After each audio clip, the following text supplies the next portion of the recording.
Hello everybody, good evening and welcome to the United Stand. This is the latest Manchester United news. Sorry I'm a little bit late. I wasn't even necessarily going to do a show tonight, but I feel that there is a lot to talk about. I mean, this show is meant to be a tactical breakdown. It's more of a breakdown. There is no tactical breakdown.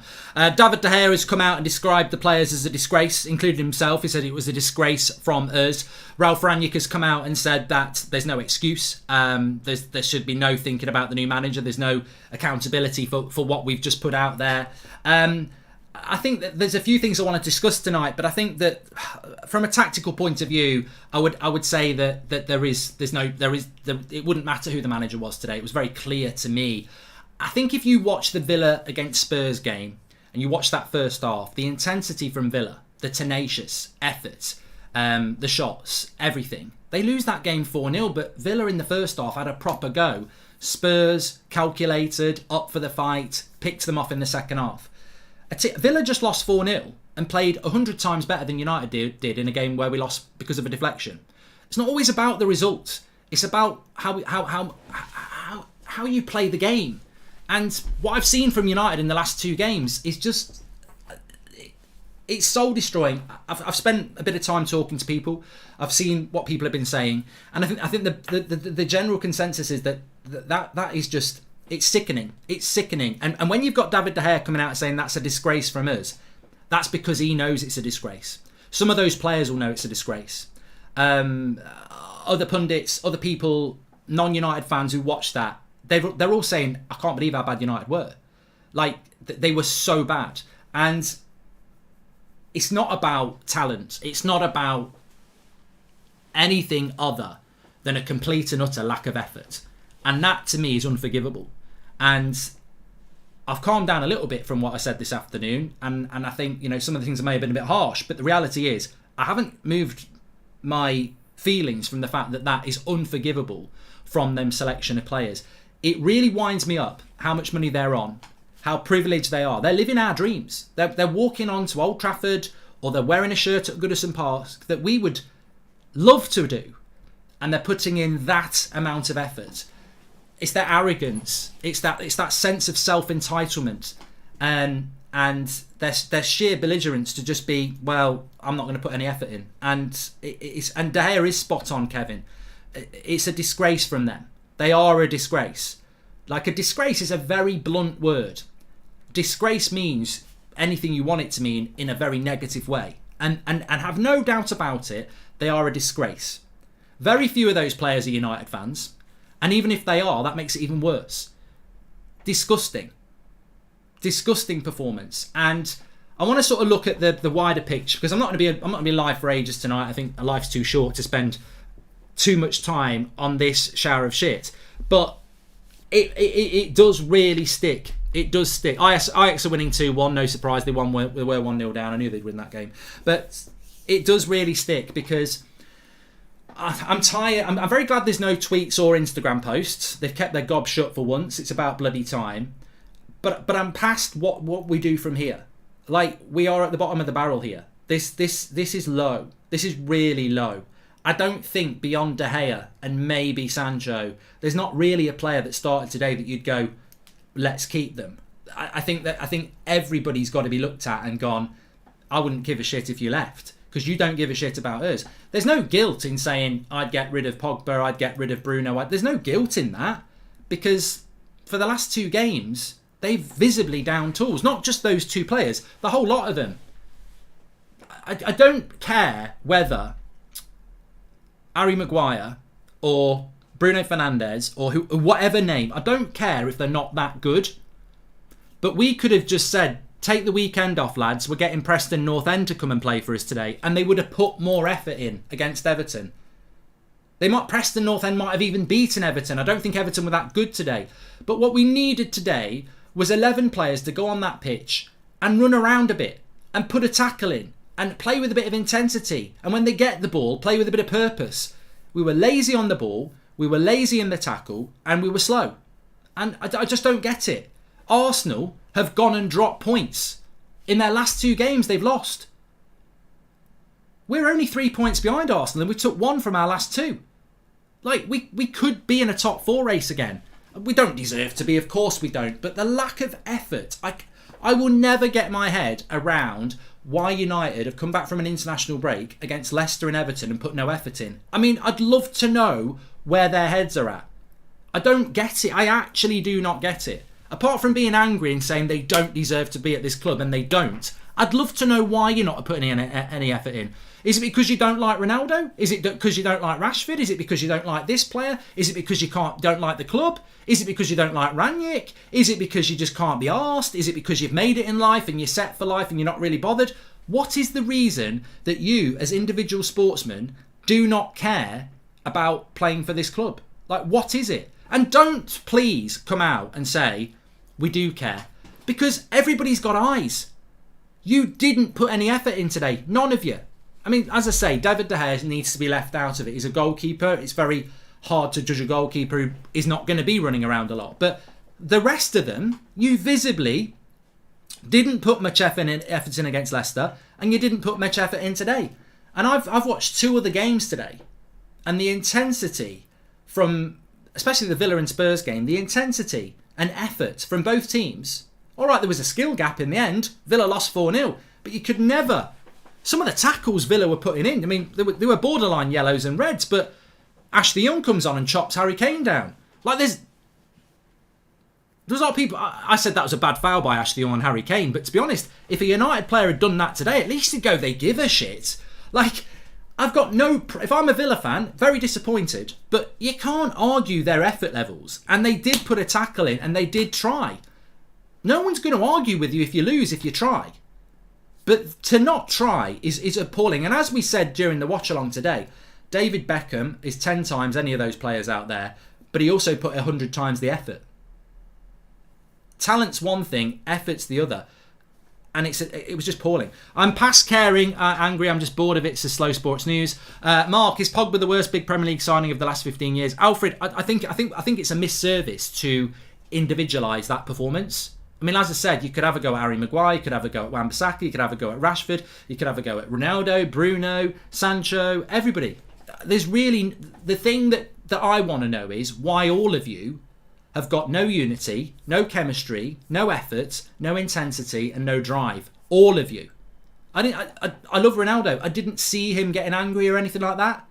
I know there's this incident after the match. That will get taken care of. To be honest with you, whether he gets in trouble for banging a phone or not, I'm not bothered. Because ultimately, I'm here to talk about football, and I'm appalled. And I agree with David De Gea. They are a disgrace. Why the hell is De Gea that have to step up to the plate and speak out? He is our captain, says Leaf. And, well, yeah, where is Harry Maguire? I mean, where is he on the pitch as a leader? Where is he off the pitch? They're just absolutely useless. And it's funny because I was asked a question a few minutes ago. Do you think McTominay would have stuck his foot in, says Matt Key? Well, the thing about McTominay is he's crap. Like, he was crap last week against Leicester. I don't think anybody comes away from it this season with any sense of De Gea, probably. Sancho a little bit. But what I would say now is people keep saying, let's play the kids. It's not even about playing the kids. Like, you've got De Gea in goal, he should play. Delo's always put a shift in. You know, Luke Shaw's obviously out, so we've got to pick Tellez. Phil Jones played one game and was man of the match against Wolves. Why would you not give him a run out? Eric Bailly gets dropped in and plays well. Why won't you give Jones and Bailly a chance? Straight away, I think you get more tenacity and more effort. Midfield, well, look, we're threadbare in the midfield, to be honest, aren't we? But there are options. There are things that we could do. But we're a sinking ship. We are a sinking ship. And I think some people today were saying things like, well, you know, we shouldn't have got rid of Ollie. That we should have stuck with Ollie. I did a tweet today, and I just want to bring it back. 5 mistakes from the Ollie era that has sunk us, right? Because I think we are sinking. And the only thing is, how deep can we go before we try and rise again? But I look at the last 5 years, and some of you will have, last 3 years, and some of you will have different ideas. I cannot get on board with this whole, we should have kept Ollie. Like, Ollie embarrassed us at home to Liverpool, who were like 4 or 5-0 up and took their foot off the pedal at half-time at Old Trafford. That's the worst. I think there was some effort that day, but it was humiliating. Leicester was humiliating. Watford was humiliating. We were lucky in other games. Villa beat us at Old Trafford as well. People forget that, under Ollie. So this whole we shouldn't have sacked Ollie, he was a bloody joke. You just need to try and put yourself back in the shoes of October. It was a joke. We even wanted Brendan Rodgers. Like, it was a joke. And going back to that as well, seeing what Conte's done, I think the big mistake Man United made was bringing an interim coach in, downing tools, allowing the players to play under a manager. The worst thing we did in hindsight was we had a bunch of players that were playing shit. We brought an interim manager in, and the players knew he was an interim manager, and they knew he wasn't getting the job, and they weren't motivated. So basically, they were already very shit, and they went, well, I don't need to work. It's not a new manager anyway. And it's just got worse. I don't blame Rangnick. There was no tactics today because the players weren't going to play the tactics anyway. How can players deliver tactics when they're not putting any effort in? It doesn't really matter what our tactics were against Leicester and today because there's no effort anyway. So they're not going to deliver the tactics because they're not trying to do it. But I think we were crap when Ollie was here, and I think the interim appointment made them feel like they didn't have to try anyway, so they got worse. And I think that's what's happened. And I think Rangnick's done his best in horrific circumstances. And it goes back to the board. They thought we'd get top 4 and then they could get a manager. And actually, the biggest mistake really was after the Liverpool game, Conte wanted the United job, and you got these people going, I don't care, Conte's not a United manager. Well, he's just took Spurs, a team of bottlers, and now the favourites for top 4. Conte would have been perfect for us in October. He was available. He would have been permanent. He would have kicked this team up the arse. He would have got players in January, and maybe we would have got I think we would have got top 4. I think we would have got top 4 with Conte. So you can blame Ollie. You can blame the players. I think that's fine. You could even put a bit of blame on Rangnick if you want to. I think that's a bit naive. But we could have got Conte in October. And what happened? You got certain ex-players and the club itself going, he's not a United manager. Why is Conte not a United manager? He's won the title in Juventus. He's won the title at Chelsea. He's won the title at Inter. He's took over a bottling Spurs side and he makes them look comfortably the fourth best team in the league. Why is he not a United manager then? We could finish 8th this season. Why is Conte not a United manager? I've just watched them demolish Spurs playing good football. They're scoring loads of goals. Their front 3 of Kulusevski, Kane and Son have got more goal interactions individually than anybody else in the league since February. So why is he not a United manager then? He keeps clean sheets, they play good football, they score good goals, and they're going to get top 4. He's not a United manager. You know why he's not a United manager? Because it's the same as Ten Hag. They don't really know him. We don't really know much about him. Oh, he's a bit abrasive. He gets in your face a little bit. Exactly what United need. Somebody to come in the club and kick these knobheads up the arse. That's what we needed. But he's not a United manager. Conte's not a United manager. And I tell you what, you look at it, you look at what's gone wrong over the last 3 years, and there's 5 things that jump out to me. Why are we are where we are now? Because at the end of the day, this is not a shock. We have made massive mistakes over the last 3 years, and the interim thing has bit us on the arse. We downed tools in November, and now we're suffering the price. But it's not just November. Solskjaer got the sack for a reason. We had a bad start to the season as well. We have made 3 years of big mistakes, and now those 3 years are coming home to roost. And it's probably going to take 3 years to turn it around. And those 3 years, for me, can be simply put into 5 reasons why we are where we are now and why it's not a quick fix. Because the mistakes we've made are so big, they're going to take ages to turn them around. We never bought a CDM. Every fucking summer we needed a CDM.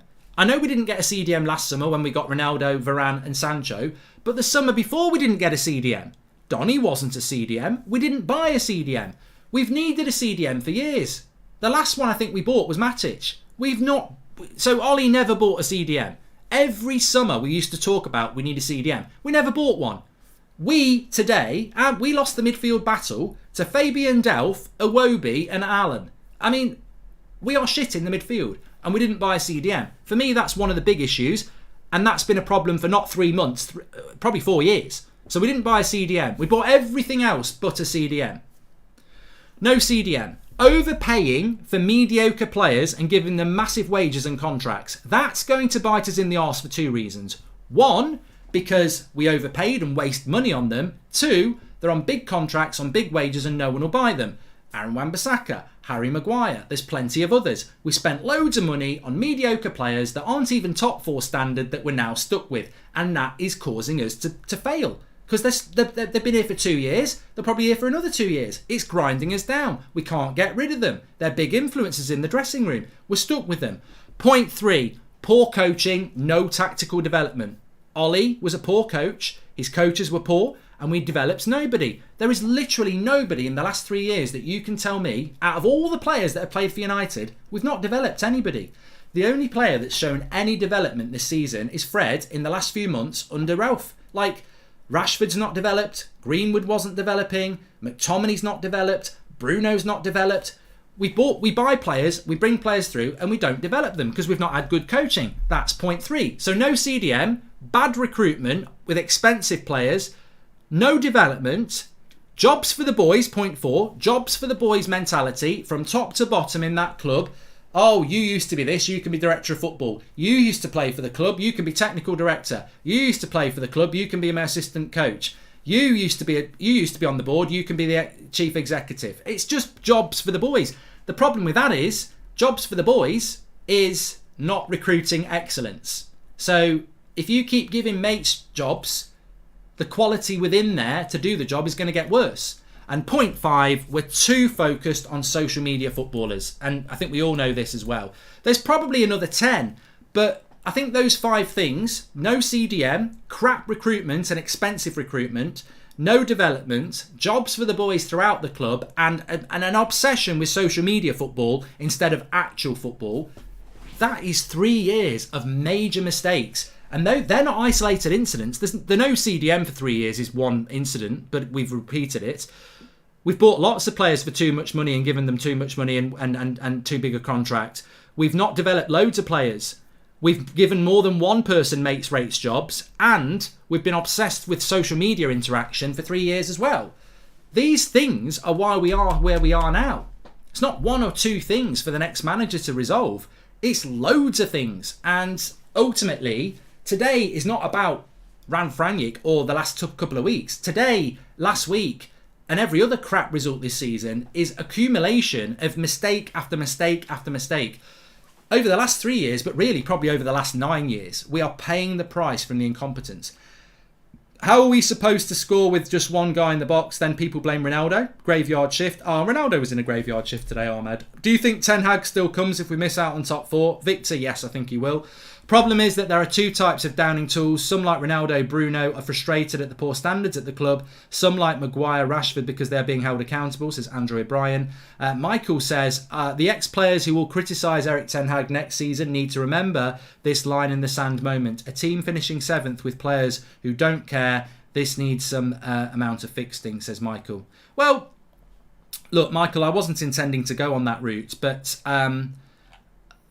I've spoken to a few people today who have echoed what many of you've said, which is it was so visibly obvious that those players didn't try today. It was obvious. I don't know why, but they cannot come out. And look, David De Gea said we were a disgrace. He knows it, you know it, everybody else knows it. They didn't try today. They didn't. And if they try and tell you they did, they're liars because we've all got eyes. Nobody was running with any intensity. Nobody was trying to get the team up. They just didn't give a shit. And I would sell every one of them for that. I'd say, get out. Like, you've had your chance this season, get out. We're not going to do that. We're going to give these same people more chances and they don't deserve it. But what I would love to see, absolutely love to see, on Monday Night Football or Sunday or whenever we get these ex-players on telly again, I would love to see them come out and point the finger at some of these players that they never point the finger at. Because I tell you what, they've been more than happy to do it about Anthony Martial and his attitude. They've been more than happy to do it about Paul Pogba. I would love them to name all of those players today and go from right back to centre forward, name the names and say, it's a disgrace. I've played for this club. I've never seen anything in that in my life. I've never seen a team collectively not put an effort in a Manchester United shirt. And why won't they do it? Why won't they do it? Is it because they've got the same agents? Is it because they've got them on WhatsApp? Is it because of their passport? I don't know. But it needs calling out because I'm a little bit tired, like I'm sure many of you have tired, of just saying they're crap. They don't deserve to be at the club. There's a 4 out of 10 in the player ratings. Oh, you know, they need calling out. They need calling out. They've tried sympathy votes. They've tried manipulation. These players, and I'm talking about the outfield players today, are a disgrace. An absolute disgrace. And David De Gea is right. What players do you think aren't playing well at the moment, says 16k? What player is playing well? None of them. None of them played well today. Nobody came out of that game playing well. Nobody. I'm probably the only one unpopular. I agree with what Whitwell and Luckhurst said about Rashford. I thought he was the only threat. Just my opinion, says Daniel Kirk. I wasn't going to mention that, Daniel, but you brought it in on a super chat. So Samuel Luckhurst in the Manchester Evening News gave Marcus Rashford a 6 out of 10, but then gave Bruno, Sancho and Ronaldo a 4. And I think Pogba got a 3 or a 4. I didn't see it, mate. I did not see the differential. I don't know whether that's just a couple of journalists who are close to Rashford's camp and it's about PR. I don't know whether they genuinely thought that. I did not see a 6 out of 10 performance from Marcus Rashford if Ronaldo, Bruno and Sancho were a 4. I didn't. I thought he had a good start to the game, but the start to the game he had was opportunist. The chance fell to him on the edge of the box. He hit it on target. The cross came and hit his head and he headed it on target. After that, I didn't see any intensity. I didn't see any real effort that no less than anybody else's. But I don't think he was any better than Bruno or Sancho or Ronaldo. I don't get that. Maybe a couple of journalists just thought, I'm going to go light on Rashford today. But I don't think Rashford himself would say he had a good game. I don't think he was any worse than Sancho or Bruno. But I certainly don't think he was 2 points clear, in my opinion. But maybe Daniel and some of you do. It's blindingly obvious the players don't care, says Melps. And also, look, whether it's Rashford, whether it's Bruno, it doesn't matter. I think the best example is, and I said it this earlier on today, go and watch Wayne Rooney. There's a clip of Wayne Rooney, who is a Scouser. He's not a Man United fan. He's a Scouser who came to here as an Everton fan. He came to this club for a lot of money. And I know he loves the club now, but he came to this club as an Everton fan, from Everton, a Scouser. There is a clip of Wayne Rooney going for a 50-50. He clatters him, and then he follows up and clatters the next ball. That is a Manchester United player. That is it. You take that, and you watch what United did today, and you tell me they're Man United players, whether it's Rashford, Bruno, Maguire, or whoever it is you want to go in on, none of them did that today. And as I said, Richarlison's doing little keepy-ups and no one clatters him. He's taking the piss. In footballing terms, when Neymar does a little dinky thing over your head or Richarlison's keeping the ball up like that, it's a big up yours to the opposition. Everybody knows this. Whether you're playing Sunday morning football or in the playground, if somebody starts doing little keepy-ups in a game, they're taking the piss. And nobody in that team even cares enough to be offended by it. So it doesn't matter who you're talking about today, because it only you can't start a fire without a spark. It only took one player today to do something to get the... And I'm not saying clatter somebody. Wayne Rooney used to track back from centre forward and whack a slide tackling in at right back. He'd get the crowd going. He'd turn around to his teammates and go, fucking get on with it. Where is that? That's what... I mean, maybe I'm a bit old school, but there'll be a lot of fans that are like that. Why can a player... Whether it's Aaron Wan-Bissaka, Harry Maguire, Tellez, Ronaldo, why can't they run a bit, win a tackle, and then turn around to their mates and go, what the fuck, what are you doing? Come on. Nobody can be arsed. 200, 300, 400 grand a week, and nobody can be arsed. And that's what De Gea is talking about. They're a disgrace. And that's what I'm talking about. There is no get out of jail. There is no you got a 6 out of 10 and everyone else got a 4. Because nobody put the effort in. As an outfield player, nobody puts the effort in. Nobody gets what it's all about. So to be honest with you, that's why I gave a blanket 3 to most of them. Because nobody's putting the effort in. You can't be a paler shade of shit. Like, they were all shit. That's it. It still stinks. How many times have we heard players being interviewed saying we weren't good enough, we must do better, says Alec. Yeah, and I think one of the big questions is, if De Gea knows we're a disgrace, and they all know they're a disgrace, why are they not doing anything about it? Because one thing is absolutely clear. None of those lot are playing to their level. We all know they can play better than that. Why aren't they? Why aren't they? If I could sit them down in the dressing room, and I tell you what, they'd probably have a few things to say to me, and I'd go, oh, good. You found a backbone then, you jelly babies. Why don't you do it on the pitch? And then I'd say, what I want to know is, I know you're all better than what you are, but why aren't you better than this? Why aren't you trying? And then I think you'd just get silence, because I'd go, I know you. I could point to any of them. I know you're better than this. I've seen you do it for United. I've seen you do it for your country. I know you're better than this, and that's why I know you weren't trying today. Because I know you're better than that. And I know you can run around more than that. And I know you can put more effort in than that. And I know you're not that shit with your passing. So why are you doing it? Are you doing it on purpose? Because I think you're doing it on purpose. I think you're sabotaging this football club on purpose. Collectively, I think you've downed tools. And I want to know why. Why are you doing it? What is your problem? Is 200 grand a week not enough? Why are you doing it? Why are you sabotaging this football club? That's what I would say, because they are. And they should take it as a compliment, because I know they're better than what they are. And I've just seen something today that is the most obvious advert of downing tools I've ever seen in a United shirt. I've not seen anything like that since pre-season. It's ridiculous. Agree with your view that these players get a clean slate when the new manager comes in, but days like this make me question if I can get back some of them, says Aram.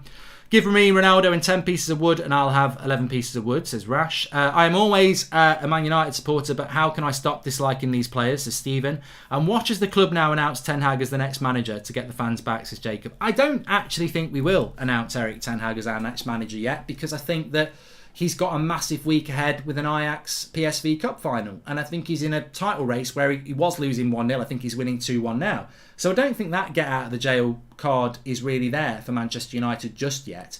I think there's a great point there. At what point, look, next season will be exciting. At some level, it will be, because it will be new. I think we desperately need this new manager to come in and start rebuilding the club and getting us playing in a different way. I think the most relevant question is, how much damage have these players done to their reputation? And what I mean by that is, I don't think anybody's beyond a second chance, even though some people would say it's a 10th chance for some of them. But it's only going to take a couple of bad performances next season and people will go, they're shit, I don't want them at the club anyway. Like, I think some of these players have done themselves irreparable damage. And bad performances are one thing. Not many people are bad for a season and then become good again. And there's a few players at United who've been bad this season and you think, can they ever be good again? But when you couple that with what we've seen over the last few weeks and the last couple of games, bad performances with lack of effort, I suppose what I'm trying to say is that you can put in a bad performance and you can come back from that. But what you can never come back for is lack of effort.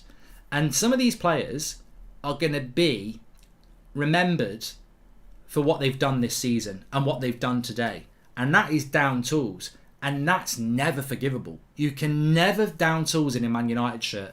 And they did today. They did. All the outfield players, in one way or another, downed tools. And I don't understand why. And when you do that, when you've got fans who love this club and will follow this club through thick and thin, when they see you downing tools, you lose the fans. And that's a very, very, very big thing to happen. Thoughts on Ronaldo smashing a fan's phone? It's a disgrace, says Nathan Allen. I don't really have anything to say about it, Nathan, to be honest with you. And I think that people will get angry about it. People won't care about it. I'm interested in Manchester United football team ruining another weekend. I'm interested in why Manchester United footballers are not putting an effort into Manchester United football games. What goes on in a tunnel with a phone, if I'm absolutely honest, is a completely separate topic that I've got no energy to talk about. I'm not undermining it. I'm not saying it's not relevant. But I'm talking about Man United's performance on the pitch. And I'm not being deflected by that because this is a disgrace. I'm fed up of this team. I'm fed up of these players. And I'm fed up of how this club is being run. And I'm not being distracted by a phone incident that we don't know anything about. I'm keeping my eye on the ball. And I'm talking about United today. And I am disgusted because I've supported this team all my life. My granddad supported this team. I know why I support this team and I know why he supported this team. And a lot of it was to do with Duncan Edwards and the Busby Babes. And that team symbolises so much about what Manchester United's all about. And I think it's a disgrace, beyond a disgrace, when I watch a United team visibly not putting effort in. It really hurts. It really makes me sick. And as I said, I watched Villa today crunching into tackles, giving everything they've got and being beaten because they just weren't good enough. But nobody can say that they didn't fight for the team and they didn't fight for the shirt. I watch United today put fuck all effort in collectively, and I think they're a disgrace. And I think they're a disgrace anyway, but when you know what United is and you know what some players have done for a United shirt, I think you shit on it. You absolutely shat on it today and last week. And I think we have got a collection of egotistical people who are more interested in their own brand than they are in anything else. It's team individual in that team. And that is why we are now dealing with a set of spoilt players who don't want to put any effort in because they don't really like the people they're playing with, or the manager. It's petulance. You can see they're not there, are they? Well, I'll try a little bit, but they're not focused. They're not all going for one thing. They're not playing as a team. They're not playing for the manager. They're not playing for the fans. They're just spoilt, petulant players, and that's why you get a performance like that. Did you see Bayern's Alphonso Davies video where he questions why Maguire is captain over Ronaldo, says Fantasy Games? Well, yeah, but we don't need Alphonso Davies to question that, do we? I mean, there's no leadership in the team at all. The only leadership we've seen today is David De Gea coming out and calling us a disgrace. And he's the only player who can cause us a disgrace, because if any of the outfield players said it, they'd get pelters because they were part of it. But look, I can't believe we're saying improvement for United would be if some of these players played for the shirt. That's how bad it's got. We're now saying improvement would be if they actually tried. That's how low it's got at this football club. And there's no leadership in the club either. Rangnick was undermined in January. It's not lost on me that Spurs are now the favourites for top four when Conte has had a couple of players in January. Arsenal are falling away. They got no players. We fell away. We got no players. Rangnick wanted a midfielder. They didn't get him one. We've now got a midfield crisis, and it's a crap midfield anyway. He wanted Lingard to go. He wasn't allowed to let Lingard go, and Lingard doesn't play anyway. That's a mess. The players know that Rangnick's not the manager next year. They can't be asked about playing for him. They've leaked against him all season. It's just, there's no leadership. Darren Fletcher's trying to be there, trying to be everybody's mate. What it needed was a manager like Conte to come in October and kick the shit out of this team in relation to their attitude. And it would have got bad for a little bit, but they'd have got used to it because he's here for the next few years. We created a mess with Ollie, and then we poured petrol on and lit it up again. And we're in this position. Ajax today, 73% possession, 17 shots, 650 passes, 85% accuracy. These jokers are ready for this. Massive overhaul needed. Going to be a long, long wait, says Anish. Okay, well look, I'm going to get on with it. I'll be back in the morning. Actually, if you're interested in Formula 1, I say I'll be back in the morning. I'm on at 6 o'clock tomorrow morning, 6 a.m. So if you're watching around the world and 6 a.m. is not that early for you, check out That's Football, because I'm doing the Formula 1 Grand Prix at 6 a.m. and then I'll be on here at 10:30 tomorrow. We've got the 8 o'clock show tomorrow as well. Ricky's on that as well. He's already said he's on. So lots more discussion. But I never really serious. I always thought we'd be talking about such and such is a bad player, and we're debating about players. You know, is this player good enough? Is that player good enough? I really didn't think we'd ever really be at a point where we're sat here on a Saturday night saying that we've watched the United team not try. I don't remember this. I don't, and 100% knowing they didn't try as well. That I don't remember that. I don't remember having a United team where we've gone, they didn't even try. That's horrific. It doesn't matter what you think about United fans and their opinions. I think every United fan is sat there tonight just like, I've watched a United team that didn't try. And go and watch a bit of Ajax now, watch a bit of Italian football tonight. You watch it for 5 minutes and you'll see what we mean. You can just tell the difference between United today and last week compared to every other team that's playing at the moment who is actually trying. They've just down tools. It's disgusting. Thank you everyone for watching. Make sure you smash a like on the video, and I'll speak to you all in the morning at some point. Thanks for watching.